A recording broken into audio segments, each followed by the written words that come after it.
perjuangan. Sudah itu dalam buku saya ini, Kebenaran Islam menurut mantan pendeta, seekor pun pendeta nggak bisa nantang nih buku. Karena mau nantang bagaimana buku ini? Memang betul.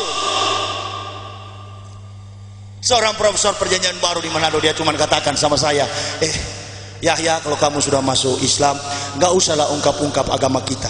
Oh, saya bilang nggak. Bila perlu Anda juga harus masuk Islam. Ya, saya sudah punya agama. Kita itu Yahya, Islam Kristen sama saja. No. Kamu nggak punya ras. Agama Kristen nggak punya ras. Yahudi punya pengakuan Shema Yisrael, Yahweh Elohim, Yahweh Ahad. Susahnya nih pendeta di Indonesia ini tidak tahu speak Ibrani. Yang tahu dulu hanya 3 orang. Pendeta rektor, mantan rektor Satya Wacana yang sudah, pendeta Victor Immanuel Tanja, pendeta Franz William Paat, dan sekarang sudah meninggal di neraka. Tinggal 1 yang masih hidup, saya. Jadi kalau berdebat tentang kebenaran sulit karena tidak menguasai bahasa Ibrani. Jadi kalau dicari Roh Kudus dari mana? Mati kutu, nggak bisa jawab. Sudah itu saya nulis buku ini, saya sarankan kepada orang Kristen dan pendeta-pendeta, tolong kalau Yesus dijadikan Tuhan dan Juru Selamat, beberapa ayat di dalam Bible dicari solusinya.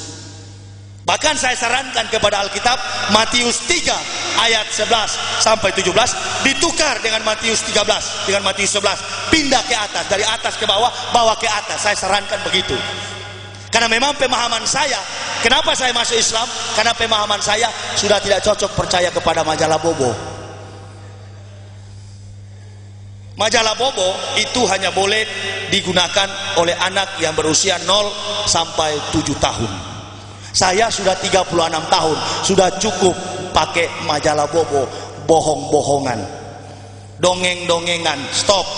Saya harus pakai majalah dewasa, kehidupan yang menyangkut eksistensi kehidupan kekal, hanya ada di dalam Al-Quran.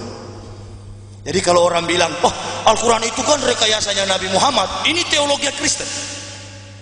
Ini gobloknya minta ampun loh. Dari Kejadian sampai Maleaki, 39 kitab perjanjian lama. Dosen-dosen perjanjian lama mengatakan, para mener-mener yang ada di STT, hei mahasiswa sekolah teologi, rumus bahasa asli perjanjian lama dari Kejadian sampai Maleaki, bahasa aslinya bahasa Ibrani. Bahasa asli perjanjian baru dari Matius sampai Wahyu, Apokalipsis, bahasa aslinya bahasa Yunani. Tapi sayang, satu kata pun bahasa Ibrani tidak ada di dalam perjanjian lama. Yahudi juga tidak dekat dengan Kristen. Sekarang timbul pertanyaan, ini Kristen lahir dari mana? Ini Kristen lahir dari mana? Kristen ini lahir dari seorang pembunuh umat Nabi Isa yang sampai hari ini dirasul Kristenkan oleh orang Kristen, namanya Paulus. Beliau yang mengangkat Isa sebagai Tuhan, yang diyesuskannya.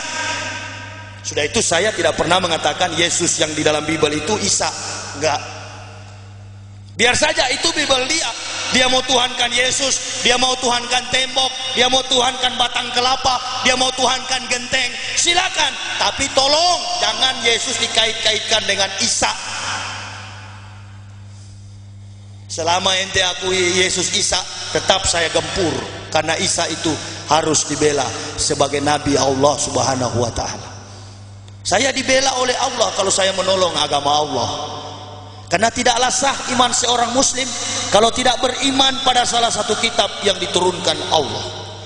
Maka difirmankan dalam Al-Ankabut 46 ayat 26 dikatakan, 49 26, wa la tujadilu ahlal kitab wa qulu amanna billahi unsila ilaina wa ilahuna wa ilahukum wahid. Jangan kamu berdebat dengan ahlal kitab, ahli kitab, Yahudi atau Nasrani. Katakan kami beriman pada Taurat dan Injil, dan Tuhanmu dan Tuhanku wahid, satu. Mau agama apapun saudara, Katolik, Protestan, Prosetan, tetap Tuhan kita adalah Allah Subhanahu wa taala. Gampang sekali sebenarnya. Cuman memang Islam mahal. Jadi kalau bapak-bapak katakan sama saya, kenapa masuk Islam? Ya, saya mau katakan apa? Bukan saya masuk Islam, Islam yang masuk ke saya. Saya kan penentang Islam. Dulu-dulunya ketemu orang berjenggot, wah ini teroris. Orang bawa mukena pakai sarung ke masjid, saya katakan, tersesat dengan konsep Arab. Ini pikiran dan hati begitu. Jadi nggak mungkin saya masuk Islam. Islam masuk ke saya, membuat saya yang buta celik, membuat saya yang mati bangkit, dan membuat saya yang sinting sembuh gila. Jadi waras. Jadi memang sengaja Yahudi dan Yunani bilang begini, mari kita butakan akal manusia. Kalau akal sudah buta, ini jadi buta. Hati jadi buta. Kalau hati sudah buta, yakinlah, maka kita bisa raup ini keuntungan dunia. Itu tujuan kok ada Kristen. Adanya Kristen untuk mengumpulkan massa, supaya gerakan Yahudi itu untuk menguasai dunia terrealisasi. Itu saja. Tetapi sayang, sejuta sayang, namanya agama yang dibangun dengan kebohongan dan kepalsuan tidak bisa bertahan. Semakin hari semakin banyak orang yang mengucapkan asyhadu an la ilaha illallah wa asyhadu anna muhammadar rasulullah. Banyak orang yang masuk Islam, baik di dalam kita Indonesia maupun di luar negeri.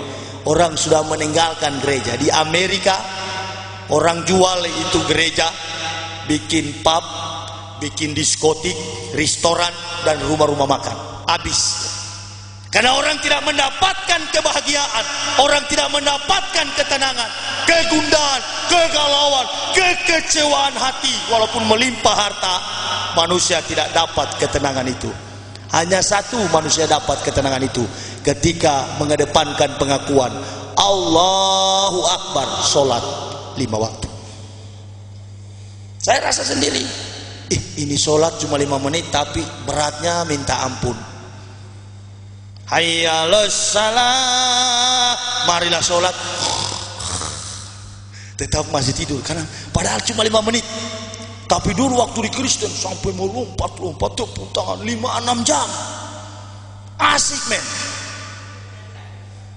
Karena dengan iblis. Tapi ketika masuk Islam cuma 5 menit sholat, enggak lama sebenarnya. Aduh minta ampun beratnya. Pakai wudhu segala lagi. Iya kan? Dulu saya waktu masuk Islam, saya bilang begini sama istri saya, tidak usah wudhu. Untuk apa wudhu-wudhu itu? Allah juga tahu. Jadi mau sholat subuh lagi ngantuk-ngantuk saya begini di atas pagar, tangan saya di atas pagar begini. Ayo mak cepat sudah. Istri saya bilang tunggu, saya lagi wudhu. Begitu saya pegang, kurang ajar, kotoran manusia. Nggak tahu dari mana, tidak ada pohon. Tidak mungkin manusia buang air besar dari atas langit, nggak mungkin. Tunggu mak, saya mau ke kamar mandi dulu. Kenapa pak? Saya pegang kotoran manusia ini dari atas pagar. Dari situ saya nggak berani nggak wudhu. Pak Kiai, dari mana ini kotoran manusia ini? Oh rupa-rupanya disuruh supaya wudhu. Kotoran bau sekali. Saya tahu kotoran manusia karena saya sering pegang. Wah, istri saya bilang begini, berarti kamu ditegur oleh Allah itu. Iya ya, iya mak ya, betul. Coba kamu jangan bantah-bantah begitu. Oh rupa-rupanya masuk Islam jangan mengedepankan filsafat, nggak laku. Ini mahasiswa di sana, UIN Jakarta, filsafat